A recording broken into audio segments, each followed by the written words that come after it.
Are experiences proof of God?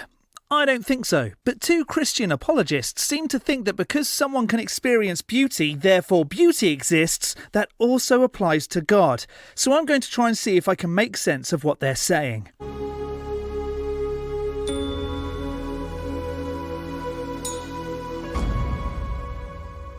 Hello, I'm the Skeptic. I watch videos on YouTube that make extraordinary claims, whether that's flat earth or strange conspiracies, but mostly the claim that a God is real, and then explain why I can't accept the position.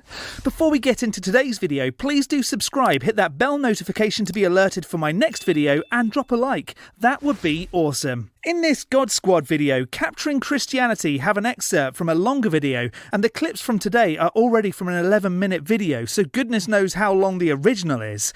And this excerpt has 10 experiential arguments for a God. I was intrigued when I saw the title, so decided to see if what they had to say could convince me that I should start believing in a God.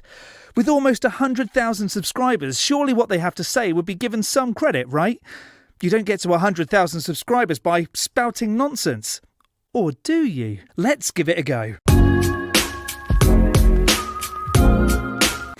Looks like I've found more source material for content on this channel then.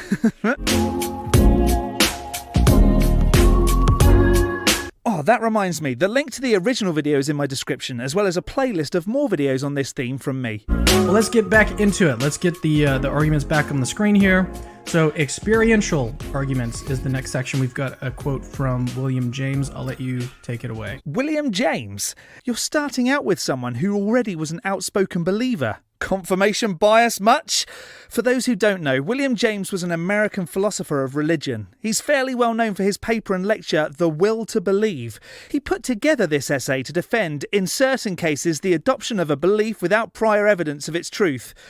Already we're starting off on a bad foot. Yeah, so you can't really talk about arguments from religious experience without at least some examples. How can you prove an experience was a god? Easily dismissed, right? Here's one. This is from William James's book, The Varieties of Religious Experience. A book that I haven't read, because just from the title, it sounds as though it's trying to confirm that unprovable experiences are proof of a god. He says this: I was in perfect health. This is a report he got from someone else. I was in perfect health. We were on our 6th day of hiking and in good training. I never felt fatigue, hunger, or thirst. My state of mind was equally healthy. When all at once I experienced a feeling of being raised above myself, I felt the presence of God. I tell of the thing just as I was conscious of it, as if His goodness and His power were penetrating me altogether. The throb of emotion was so violent that I could barely tell the boys to pass on and not wait for me. I then sat down on a stone, unable to stand any longer, and my eyes overflowed with tears. I thanked God that in the course of my life He had taught me to know Him. Then slowly the ecstasy left my heart. That is, I felt that God had withdrawn the communion which He had granted, and I was able to walk on, but very slowly. So strongly was I still possessed by the interior emotion.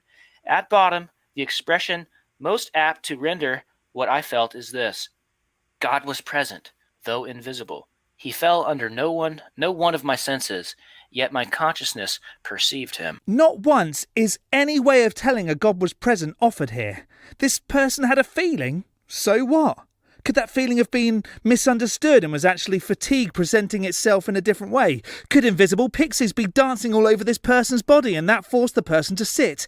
It's funny how when people can't explain something, they instantly fill in the gap with God. In his book, James catalogs just story after story after story of people having these sorts of experiences. And here's another one. Lots and lots of stories don't add up to proof. It's still lots of individual anecdotes. I love the quote, "The plural of anecdote isn't data." That we won't read, but I just had to just to kind of get our sense of what's being talked about here. Now, these are very dramatic experiences, but people like St. Teresa and Brother Lawrence speak of being intensely aware of the continued presence of God, not in a dramatic way, but sort of in a continual way, such that the most remarkable and awful experience imaginable to them would be if God removed his presence. That's what they say. Is it just me, or do you just hear random words that don't really give anything other than noise? So what that these people said that? How does them saying, "I would be upset if God wasn't present in my life," make God real? Wouldn't it be better to prove that there were gods first and then worry about if it was in your life or not? And hence you have some discussion of the dark night of the soul when saints feel like God has removed his presence from them. Okay, so we have some examples there to get a sense of what sort of experiences we're talking about. Okay, we have our first argument. Religious experience as analogous to aesthetic experience. Now for this, let's define an aesthete as an aesthetic expert. So think of like a wine taster or a musician or a painter or a food critic. Okay. Hold up. Wine exists, food exists, paint exists, looking at physical things is real, so how is any of this analogous to God?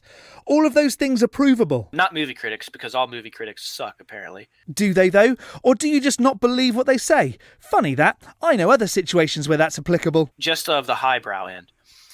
If the aesthetic experiences of aesthetes justifies their aesthetic beliefs, the religious experiences of religious people justifies their religious beliefs. What if you don't agree with what an aesthete says? They may find something beautiful, whereas someone else may not. So the aesthetic experiences of aesthetes justifies their religious beliefs.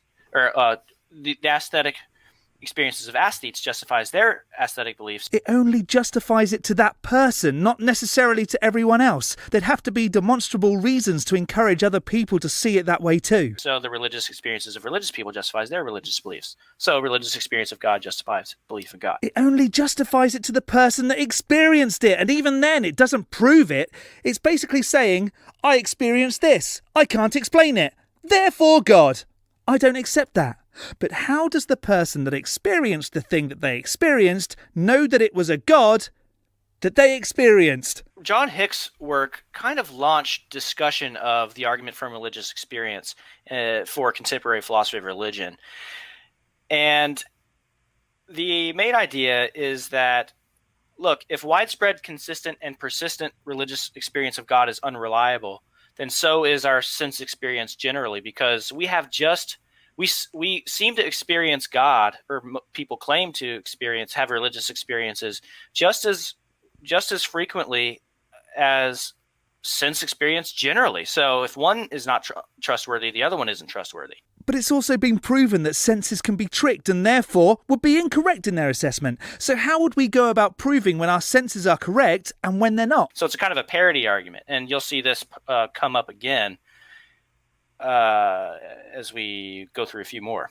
Swinburne's famous argument relies on the principle of credulity, which has already sort of showed up a few times. If it seems to you that P, then you're prima facie justified in believing P. Great! It seems to me that griffins are real since I find feathers around all the time. I believe in griffins, which means, by this logic, there must be griffins. Let's just take a moment to look at prima facie. Accept as correct until proven otherwise. This is backwards. You shouldn't be able to say the librarian killed the old lady until it's been proven that he didn't. It's better to say, I don't know, until a logical explanation has been demonstrated. It seems to me that God exists, so I'm justified in believing God exists. Rejected. And we have planning on proper basicality of belief in God, which is probably familiar to a lot of your audience. If you want more on that, look at his paper, Is Belief in God Properly Basic? ? Okay, Alston. We'll read this one. Perceptual experience is reliable. Religious experience has the same basic epistemic structure as perceptual experience. So the structure is that there's a perceiver, there's an object perceived, and the perceiver's phenomenal experience of the object or qualities of the object. But objects exist and so can be proven. This is going back to, if I can imagine it, it's real. I just imagined Alicia Keys knocked on my door, so that must mean she did. Let me check. Alicia? Alicia? No. Dang it. Religious experience seems to have the exact same perceptual structure, but if that's true, then we should think that it's just as reliable as perceptual experience generally. Now, you can't really talk about Alston and religious experience without his answer to why perception is reliable. And his ground book, Perceiving God, he argues that there's no non-circular way to demonstrate perception, just general perception, how it's reliable. So he proposes the most practical way. The reason we do trust it is with this principle. If P is formed on the basis of a socially established doxastic practice, then P is justified. So we do typically treat perception as justified. It's just a social practice that we have. But in the same way, it's a social practice that we have. We form religious beliefs based on socially established doxastic practice. So, just another way of saying what I just said about imagining things into being. Keep going. We shouldn't think that our religious beliefs are any less reliable than our perceptual beliefs. But the things we perceive can also be wrong. So, those occurrences of those experiences is evidence that God exists. Just generally, and especially the evidential value of those experiences increases if they occur in various cultures and at various times to people of various backgrounds, socioeconomic status, and so forth. So, because they do occur in such divergent ways and in such variety, the evidential force of those experiences is increased. I beg to differ. In every instance that I've heard of a religious experience, I would always question, how do you know it was a god? Proust's ontomystical argument, if it seems to S that P, it's a little more modest than the principle of credulity, that we should presume that P is possible. Not that P is the case, but just that it's possible. Now, mystics have experiences which it seems to them that God exists. If so, then we should presume God possibly exists.